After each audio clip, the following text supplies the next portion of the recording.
Aziz yurtdoshlar, obunachilar, Agroeksport obunachilari xush kelibsizlar va sizlarga tavsiyalar va videoroliklar qo'yib boriladi. Sizlarga mana shu ko'chat ekkan odamlar va tushunmagan va uzum ko'chatini yonshoqlari chiqqan vaqtida ko'klagan mana shu ko'chat bo'ladigan bo'lsa yonshoqlarini chiqqanini tozalab va tepaga o'suvchi yashil novdasini qo'shmaydi va yonlaridan shu shoxchalari chiqib kaltak pishib kelasiga o'sishdan sustlashadi va qolib ketadi hosildan. Va mana shunaqangi novdasini novdalarda yashil novdani qo'yib turib mana shundan chiqqan kurtaklarni tozalash kerak. Mana shunday she'rdan chiqqan kurtaklarni tozalash kerak. Bir dona qo'yish kerak va mana bunaqangi novdasini ham olib tashlab turib tepaga o'stirish kerak. Shundagina keyin yana bitta narsaki kimyoviy preparatini ishlatish kerak. Poliram ishlatish kerak va vitamin dorilarni ishlatish kerak. O'g'itlarni berish kerak. O'z vaqtida suvlarni berish kerak. To hosilga kirgan davrgacha ko'chatlar sug'oriladi. Mevali ko'chatlar ko'p suv beriladi. Undan keyin haddan ziyod oqib turadigan joylarda ko'chat tavsiya etmaymiz ekishga. Ariq, misol uyning oldida arig'i bor, xonadonda ariq bor, yo bo'lmasa dalada ko'p sug'oriladigan zaxlaydigan joylarda ko'chatni passyonal ekib sug'orishni tavsiya etmaymiz. Chunki ko'chat tomirdan yemirilishi mumkin va qurish holatlari bo'ladi.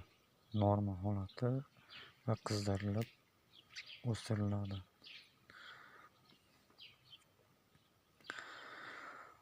Hosildorlik yaxshi bo'lishi uchun o'g'itlari nitromofoz machayin ko'chatga beriladi. Ko'chatlaringizni bu ko'chat o'sishdan to'xtagan, bo'yi qolgan va mana bu ko'chatlar ekilgan. Mana bittasi yaxshi o'sgan, mana yonshoqlari olib tashlangan. Mana bargni orasidagi mana shu novdalarni olib tashlash kerak. Mana shular yana o'sganda buni katta yosh chuqur novdani o'sishini suslashtiradi va tepaga chiqishdan qolib ketadi. Shuning uchun ko'chat ekkanlar ahamiyat beringlar. Keyin ko'chatni tomiri sog'lom va hosildorligi baland bo'ladigan navlarni tavsiya etamiz. Mahalliy navlardan qaraganda xorijdan kelgan navlar kasallikka chidamli va serhosil va shirin, o'ta shirin. Qand moddasi juda baland. Ko'p insonlar tushunishmaydi.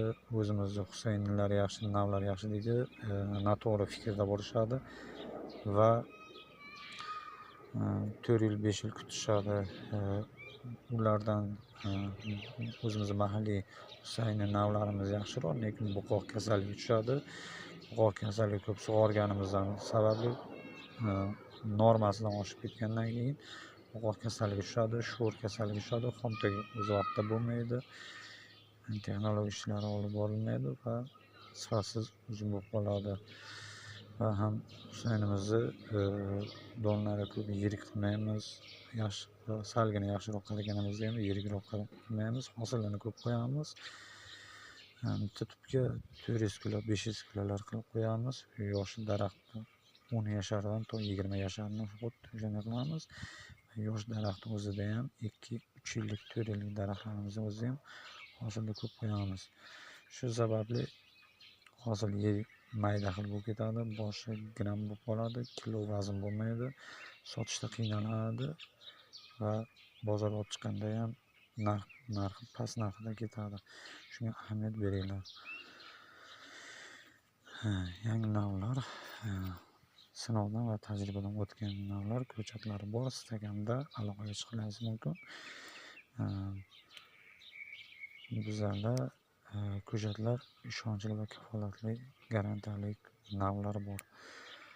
Bemalol aloqaga chiqishlaringiz mumkin.